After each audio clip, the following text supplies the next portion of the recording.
ओ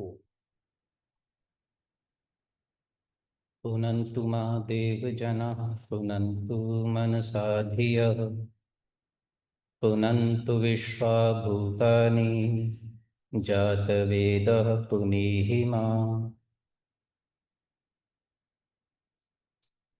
श्रद्धेय आचार्य प्रद्युम्न जी, स्वामी वेदानंद जी, बहन सुषमा जी, आचार्य सतीश जी, विनय आर्य जी, विद्वत वृंद, उपस्थित महानुभाव, वंदनीय माताओं, आज मेरे लिए बहुत ही सौभाग्य की बात है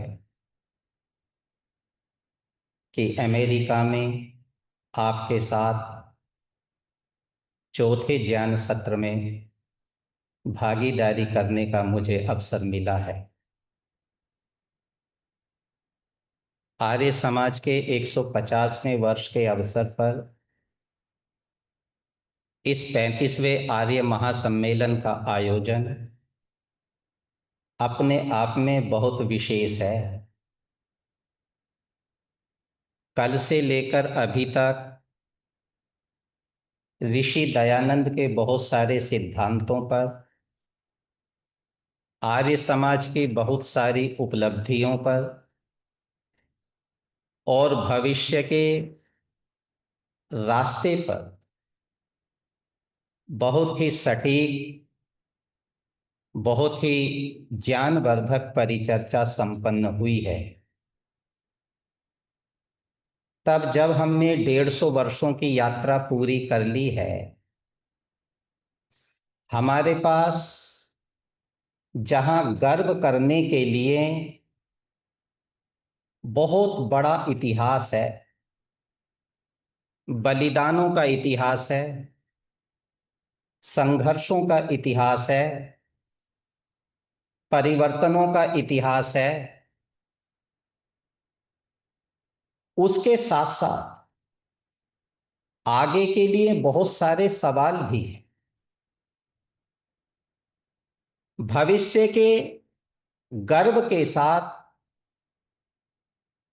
अतीत के गर्व के साथ भविष्य के लिए एक समझ पैदा करना, दृष्टि पैदा करना, एक मुकम्मल कार्य योजना का चयन करना हमारे लिए बहुत जरूरी है, बहुत गर्वपूर्ण है। और ये श्रेय ऋषि दयानंद और उनके आंदोलन को ही जाता है, जिसने भारत में आमूल चूल परिवर्तन किए। सामाजिक, सांस्कृतिक, साहित्यिक और राष्ट्रीय संदर्भों को लेकर के जो कुछ घिनौना था, जो त्याज्य था, अतार्किक था, ऋषि दयानंद ने उस सब की ओर हमारा ध्यान आकर्षित किया। मुद्दत के बाद, लंबी परंपरा के बाद कोई ऐसा विचारक भारत को मिला जिसने भारत के गौरवपूर्ण अतीत को, वीरता को, यौवन को, जिजीविषा को, जीवट को जगाने का कार्य किया। और उसका परिणाम सामने आया। हम इसलिए गुलाम नहीं हुए थे कभी कि हमारी बाजुएं कमजोर पड़ गई थी। हम इसलिए गुलाम नहीं हुए थे कि संख्या में कम रह गए थे। धन, वैभव, संपदा हमारे पास नहीं रह गई थी, ऐसी बात नहीं है। भारत में मुट्ठी भर लोग आए और कामयाब होकर चले गए, साम्राज्य स्थापित कर गए। क्या तब हमारे पास वेद नहीं थे? वैदुष्य नहीं था? वीर नहीं थे? वैभव नहीं था? हथियार नहीं थे? युद्ध कौशल नहीं था? क्या चीज थी जो नहीं थी? और इन सब के होने पर भी भारत परास्त हुआ। इसलिए परास्त हुआ क्योंकि भारत के इंटेलेक्चुअल ने भारत के साथ धोखा किया, दगा किया। और जब किसी देश का इंटेलेक्चुअल, किसी समाज समुदाय का इंटेलेक्चुअल अपने समाज के साथ दगा और धोखा करता है,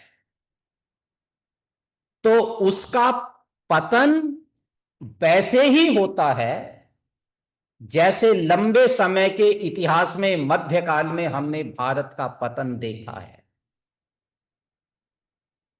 हमारे हवन का सौदा हुआ, पूजा का सौदा हुआ, उपासना पद्धतियों का सौदा हुआ, हमारे समाज के सौहार्द का सौदा हुआ, जातियों में समाज को हमने तोड़ा, सीढ़ी नुमा समाज की संरचना की। इसका दोष किसी विदेशी को नहीं है। हमारे लिए तो भूमिका तैयार कर दी। युद्ध के मैदान में हारने से पहले कोई समाज अपने विचारों में हार जाता है।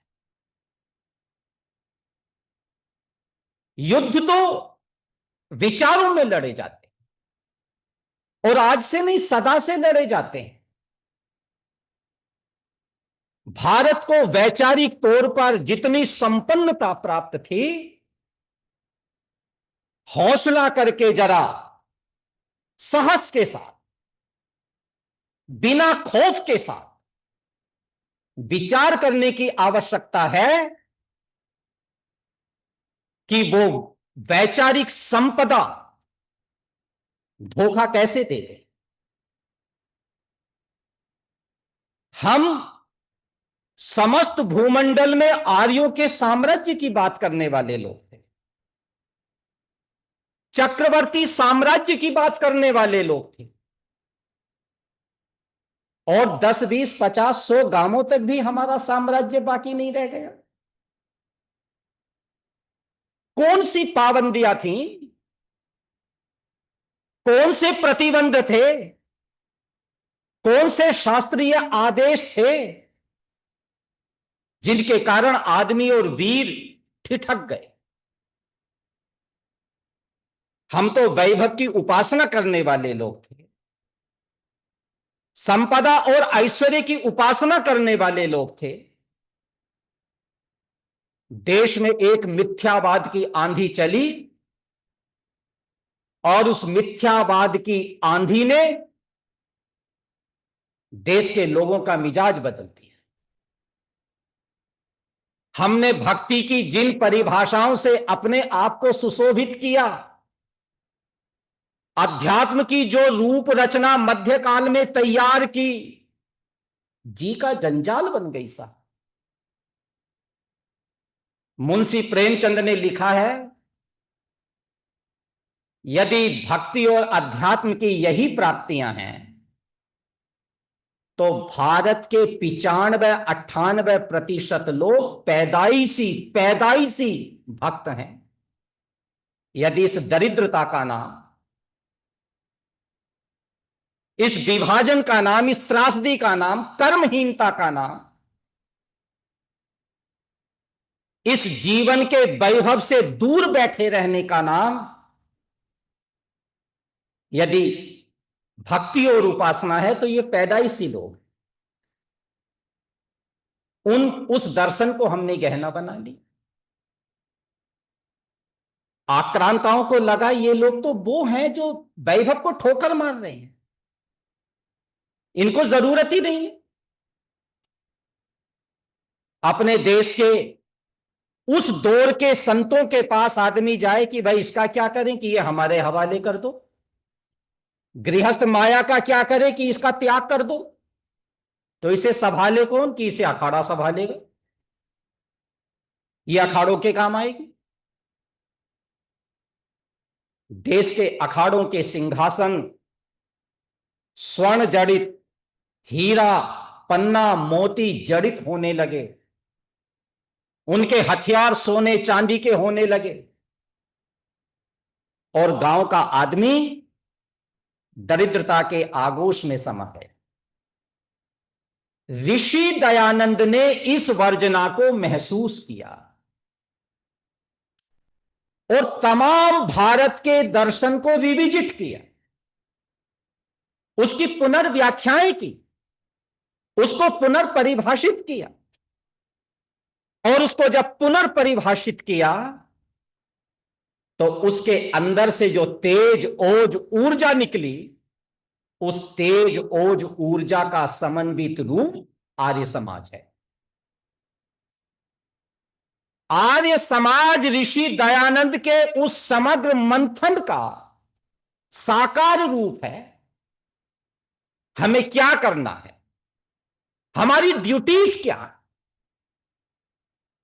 कौन से प्रतिबंध हैं जिनको लांघना है, तोड़ना है, कौन सी फौलादी दीवारें हैं जिन्हें चकनाचूर करना है, कौन सा ज्ञान शास्त्र है, ज्ञान संप्रदाय है जिसकी उपेक्षा करके और कहने की आप अनुमति दें तो जिसको ठुकरा करके हमें आगे बढ़ना है और रास्ता बना। और ऋषि दयानंद ने बड़ी बेबाकी के स्पष्टता के साथ, और कई बार हमारे समाज के बहुत सारे लोगों को उसमें कड़वाहट नजर आती है, कड़वाहट नहीं है, बेचैनी। उन संदर्भों को जहां ऋषि दयानंद के शब्द हमें कड़वे नजर आते हैं, उन प्रसंगों के पीछे छुपी हुई सदियों की उस यातना और दास्तां को देखिए, उन परेशान करने वाली कथाओं को महसूस करिए जहां से वो शब्द पैदा हुए। ऋषि दयानंद यदि कड़वाहट में महसूस होते हैं तो मैं आग्रह पूर्वक कहूंगा उसे कड़वाहट मानने से पहले, ऋषि दयानंद के द्वारा लिखे जाने से पहले, उस क्षेत्र में हो रही बदतमीजियों को, उद्दंडताओं को, निरंकुशताओं को, अत्याचारों को, ठगी को, ठिठोरी को आप गहराई से महसूस करें, उसे देखें किस तरह से शील का हरण किया गया है, किस तरह से पूजा के नाम पर रंग लेलियों का एक स्वांग तैयार किया गया है, उपासना पद्धतियों के नाम पर नशेखोरियों को बढ़ावा दिया गया है। वेदों जैसे एक वैज्ञानिक ज्ञान के होने के बाद भी नए नए मानवकृत ग्रंथों की हमने रचना की, और ऋषि दयानंद ने बड़े साहस के साथ उन्हें ठुकराने की बात की। 150 वर्ष आर्य समाज ने वो संघर्ष किया, छोटी छोटी चीजों को लेकर के संघर्ष, घर घर दरवाजे दरवाजे जाकर के चिमटा बजाकर, खड़ताल बजाकर, ढोलक बजाकर, बांसुरी बजाकर, हारमोनियम बजाकर, लोक गायकों से लेकर कवियों तक, सामान्य उपदेशकों से लेकर के शास्त्रार्थ महारथी तक, आर्य समाज के चपरासी से लेकर सन्यासी तक, सब लोगों ने इसे अपना पावन और परम धर्म मान करके ऋषि दयानंद के संदेश को घर घर पहुंचाने का कार्य किया। और उसका प्रमाण यह है कि आप भारत में पढ़ लिख गए किसी भी परिवार के, खासतौर से पंजाब की, संयुक्त पंजाब की बात मैं आपसे करता, मैं उत्तर प्रदेश की बात आपसे करता हूं, मैं राजस्थान की बात आपसे करता हूं, मध्य प्रदेश के बहुत बड़े इलाके की बात आपसे करता हूं, जहां लोग आगे बढ़ गए हैं, पढ़ गए हैं। उन परिवारों की बेटियां तीसरी और चौथी पीढ़ी पढ़ रही है। भले ही आज उनका आर्य समाज से संपर्क है कि नहीं है, लेकिन यदि आप उनके परिवार की हिस्ट्री को खंगालना शुरू करें तो आदमी अपने आप बोल उठेगा, मेरे दादाजी, मेरे नाना जी, मेरे परदादाजी, मेरे पूज्य पिताजी आर्य समाज में दीक्षित थे और उसका फल यह है कि आज हमारा परिवार यहां से यहां पहुंचा है। आर्य समाज ने हर घर को डिलीवर किया, हर समाज को डिलीवर किया, हर सेक्स को डिलीवर किया है, स्त्री हो पुरुष हो सबको डिलीवर किया है।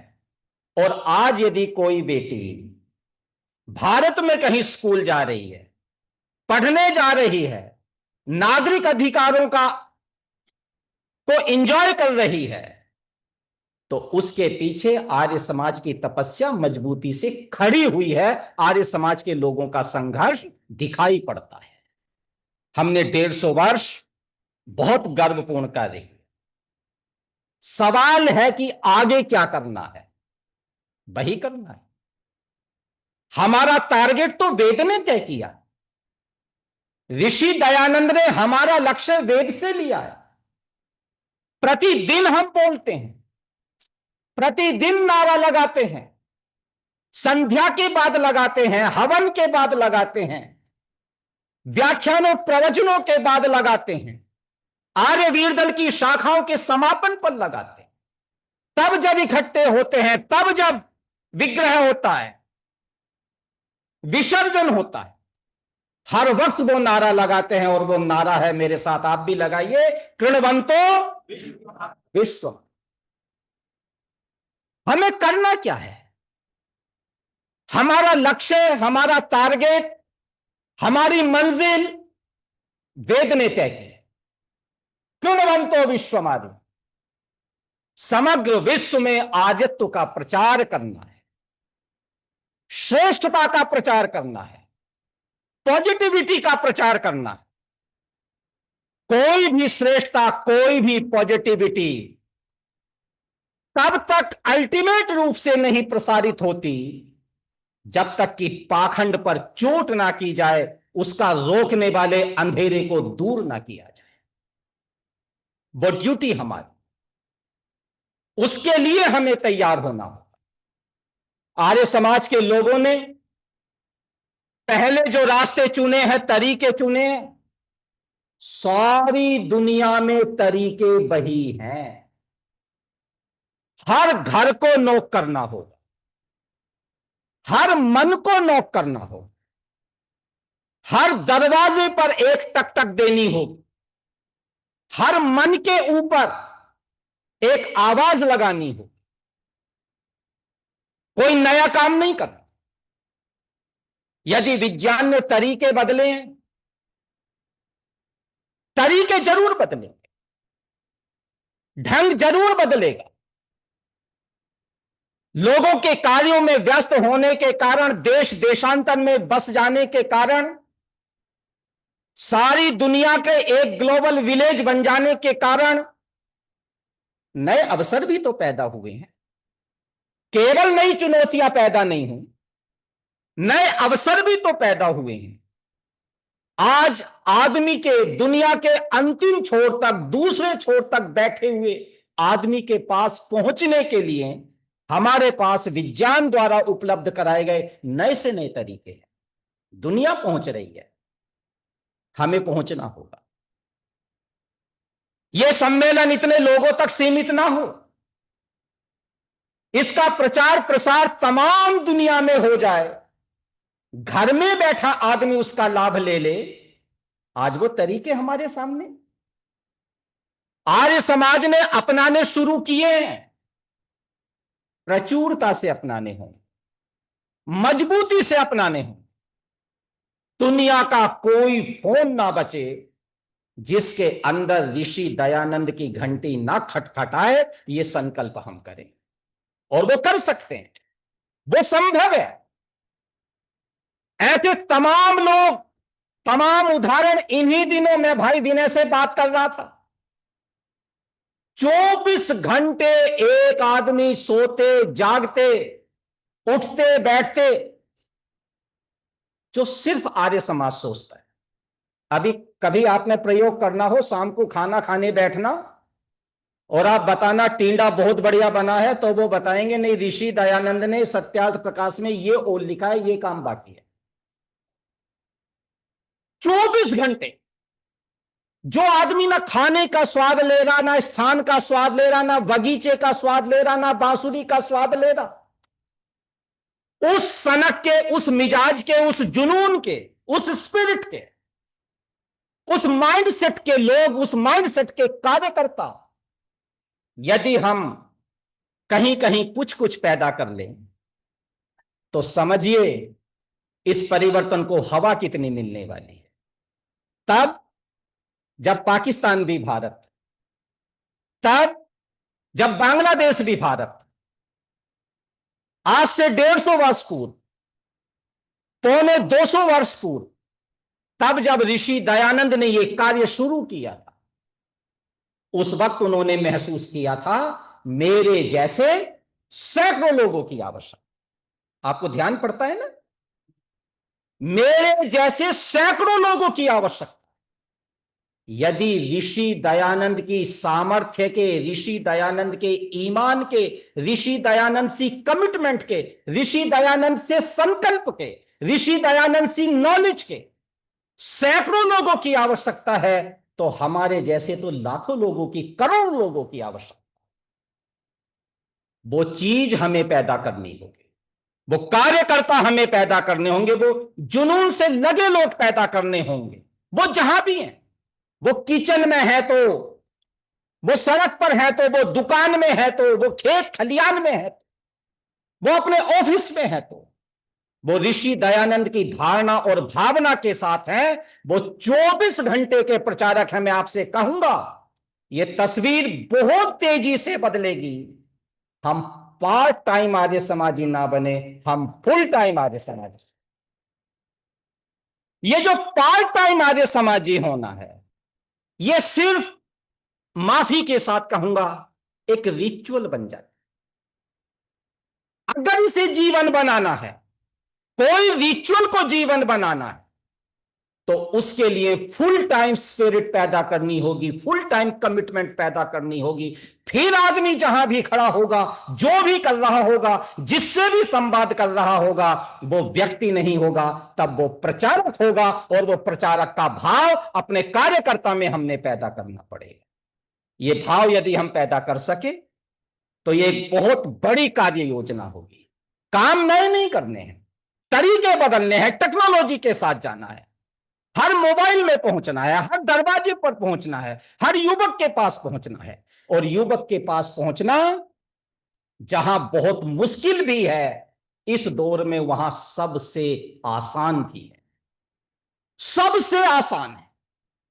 हमने लोगों को पकड़ना है, पर लोगों को पकड़ने से पहले अपने बच्चों को पकड़ना है। विनय भाई ने कल एक चिंता आपके साथ साझा की होगी, आपने वो चिंता सुनी है, और मैं जरूर आपको याद दिलाऊंगा। गीता का उपदेश देने वाला योगी योगेश्वर कृष्ण महाभारत के युद्ध में, कुरुक्षेत्र के मैदान में धर्म के साथ मजबूती से खड़ा रहने वाला योगेश्वर कृष्ण अपने जीवन के अंत में यदुवंश को विनाश से नहीं बचा सके। याद पड़ता है ना, आपको याद है ना पूरा संदर्भ? यदुवंश के युवकों की उद्दंडता, यदुवंश के नौजवानों की उच्छृंखलता, यदुवंश के नौजवानों का अनाचार योगेश्वर कृष्ण के जिंदा रहते रहते परवान चढ़ गया। और ख्याल करना, यदा यदा ही धर्मस्य ग्लानिर्भवति भारत अभ्युत्थानम अधर्मस्य तदात्मानं सृजाम्यहम्। हमने बहुत गीत गाए, पर उनके होते होते, उनके जिंदा रहते रहते उस कुल के नौजवान कैसे हाथ से फिसल गए, वैसे ही फिसल गए जैसे मुट्ठी में सूखी रेत भरे और जरा सी जगह मिले तो वो रेत मुट्ठी के अंदर से फिसल जाए। कृष्ण नहीं संभाल सके, बलराम नहीं संभाल सके। महाभारत के तमाम प्रसंगों को पढ़ने के बाद भी यह समझ से परे है कि पूरी पीढ़ी, पूरे नौजवान इतने प्रभावशाली, इतने मजबूत, इतने बड़े फिलोसफर, इतने बड़े योद्धा, महापुरुष के मौजूदगी के बावजूद कैसे गर्त में चले गए। यह हर माता पिता के लिए अलार्मिंग है, मेरे लिए भी, आपके लिए भी। पिता होना, मां होना छोटा टास्क नहीं है। नकली का पिता, नकली की मां होना बहुत आसान काम है। असली बेटे का बाप होना, असली बेटे या बेटी की मां होना बहुत बड़ा टास्क है। वो चुनौती, वो खतरे हमारे घर की चार दीवारी के बाहर नहीं है, अंदर आ गए हैं। सारी दुनिया की तमाम गंदगियों का एक्सेस हमारे बालकों की उंगलियों के नीचे है, और इसलिए बालक, माफी के साथ कह रहा हूं, लावारिशों की तरह से ना पले। उनको संसाधनों की उतनी जरूरत नहीं है जितनी वैचारिक निगरानी की आवश्यकता है। और मेरा मन बड़ा तृप्त हुआ, कल शाम भी और आज प्रातः भी एक छोटा सा संस्कार किसी बालक के मन में चला जाता है, वो संस्कार कभी ना कभी पल्लवित होता है। यहां एक साथी बैठे हैं, मैं अभी देख नहीं पा रहा, शायद आशीष है, विनय जी की शाखा के स्टूडेंट। क्या नाम था विनय जी? वरुण जी बैठे हैं क्या? वरुण जी वो बैठे हैं पीछे। जब हम पहले दिन यहां आए, वरुण जी ने विनय जी के पांव छुए और कहने लगे, सर आपने, भाई जी मुझे पहचाना नहीं होगा। विनय जी कहते हैं, नहीं मैंने पहचाना नहीं। वरुण जी कहते हैं, आज से 25-28 साल पहले मैं आर्य वीरदल की जो आप शाखा लगाते थे, आपकी शाखा का विद्यार्थी।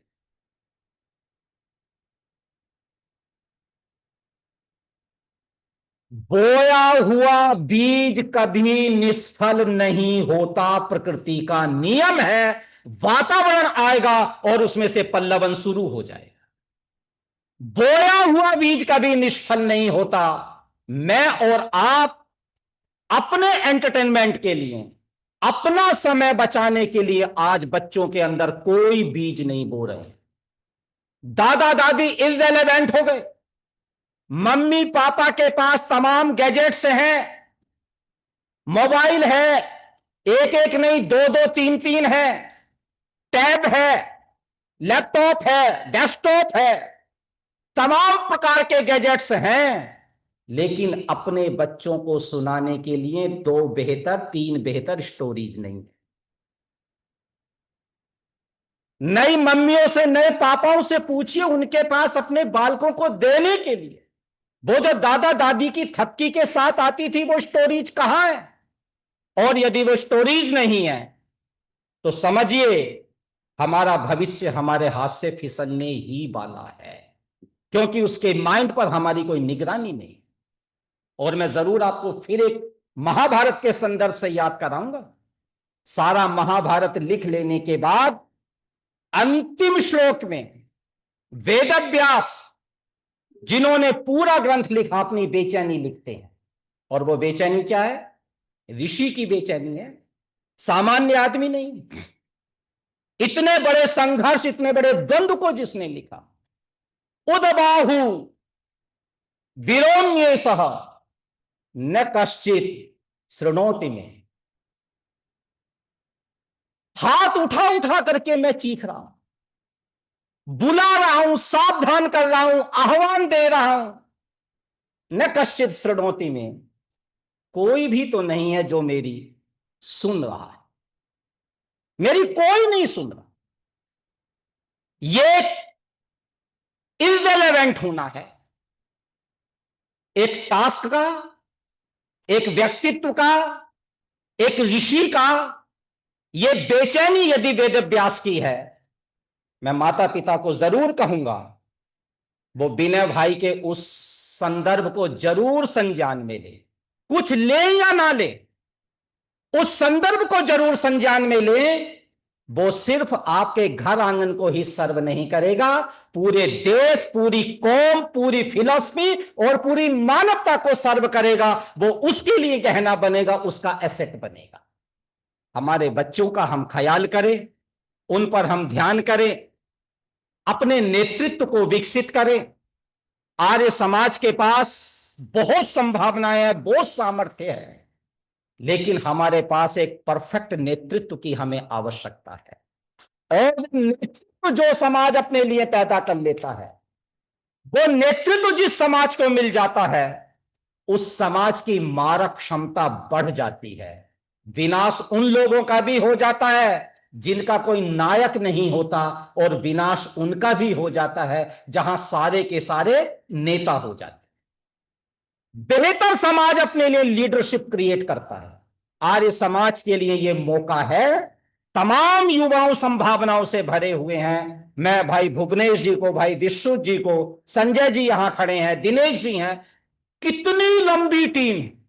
ये प्रयास हुआ तो ये आगे बढ़ाना, ये चीज चली तो ये आगे बढ़ी ना। जरा कल्पना करिए, ये सम्मेलन ना हो रहे होते तो आज आपके घरों के अंदर जो एक वेद मंत्रों की गूंज है, इस तरह के नौनिहालों के मन में जो संस्कारों का बीज बोया जा रहा है, क्या ये काम हो रहा होता? आज सैटरडे संडे है, आप भी कहीं एंटरटेनमेंट के लिए निकले हुए होते। ये लोग आगे आए, अंतरराष्ट्रीय स्तर पर अपने अपने देश की चुनौतियों के साथ अपने लिए उस नेतृत्व को यदि हम पूरा करें तो ये काम आगे बढ़ेगा। उसके बाद की कार्य योजनाएं तो बहुत लंबी कार्य योजनाएं हैं, विनय जी ने छापी हैं, पूरा पत्रक छापा है। अपने संबंधों में विवाह हम यदि कभी से करते रहे होते ना, आर्यों के बीच में विवाह हो रहे होते, आज हमारा परिवार कम से कम 500 गुना ज्यादा होता, कम से कम 500 गुना ज्यादा होता है। वो हम नहीं कर पाए, उन चीजों से ऊपर नहीं उठ पाए, पर जब जागे तभी सवेरा। अब तो उसे प्रमुखता से शुरू करें, अब तो उस चीज को स्पीड अप करें। ये तमाम बाबाओं में, तमाम लोगों में अपने मिशन को बढ़ाने के प्रति इस तरह का भाव जाग रहा है। लंबी कार्य योजना थी, लेकिन समय मैं आगे नहीं जाऊंगा, थोड़ा सा आगे चला गया हूं, लेकिन इतनी बात कह करके कि उद्देश्य वही है, कार्य योजना वही है, तौर तरीके बदलने होंगे, अप्रोच करने का ढंग बदलना होगा, प्रस्तुति के तरीके बदलने होंगे, और उन प्रस्तुति के तरीकों पर, ढंग पर बहुत सुंदर डॉक्यूमेंटेशन भाई विनय जी ने किया हुआ है। और दिल्ली सभा ने सारी भारत के अंदर तो ये किया है, जितना आर्य समाज का इतिहास है, बेहतर साहित्य है, पुराना साहित्य है, प्रॉपर्टीज हैं, आंदोलन हुए हैं, उन सब का एक बेहतरीन डॉक्यूमेंटेशन हुआ है। और उसकी एक झलक आने वाले इस अक्टूबर में पूरे देश का, आर्य समाज का अब तक का सबसे विशाल महासम्मेलन दिल्ली के अंदर होने जा रहा है, जिसको आमंत्रित करने के लिए भाई विनय जी और विशेष रूप से मैं भी इस मोह के साथ आया हूं।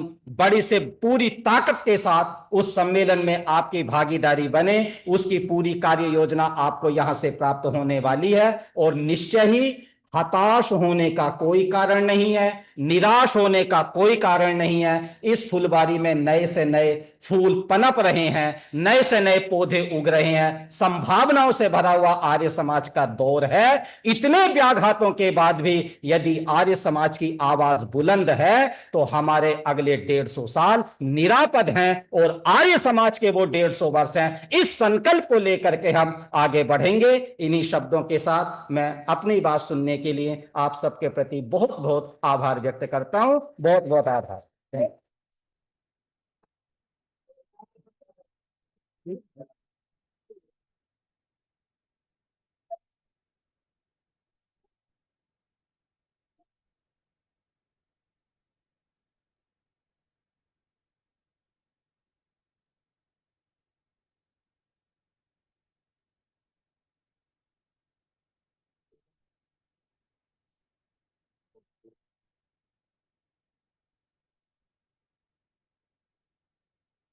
Thank you, Dr. Rajendra Vidalankarji, for such an energetic speech, such an inspiring speech.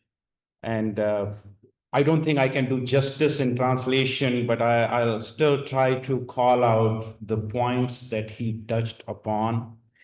Dr. Rajendra Vidyakarji touched on the struggle, sacrifice, and the history of transformation, especially in the medieval time that India as a society has gone through, and the way we were occupied, invaders came across, we were made slave, despite of being wealthy, sampan, we had all the army in the world, we had all the weapons in the world, we had the best warriors in the world, but despite of that we were enslaved, and then reason being was that we were taught that tyag, all those wealth should be that should be discarded. And he talked about that we were misguided, we did not follow the Vedas to the extent that we were supposed to. We were asked to reject prosperity, that karamhinta, that became the way of life. So Swami Dayanandji redefined the spirituality and guidelines by the critical evaluation of all those historical malpractices. And same thing we can learn from that. So when we look into the future, especially he called upon the women or education, the investment that Swami Dayanandji's effort did that, and those fruits, those trees are, we can see that there are families who have been there for whose women were educated for over 100 years, over 200 years, 150 years. So going forward, what he's saying is that knock at every door. So one-to-one contact, leverage the technology, and that's one important part that we learned from your talk is that leverage the technology to the extent to spread the word. It's the same thing that Swamiji did at that time, but let's see, we cannot reproduce 500 Swamijis, but leverage technologies to knock at every door. And one takeaway that we got from him is invest in children, right? Give them the sanskar that can enable us for the future. And then I think that was most of the message. So thank you so much.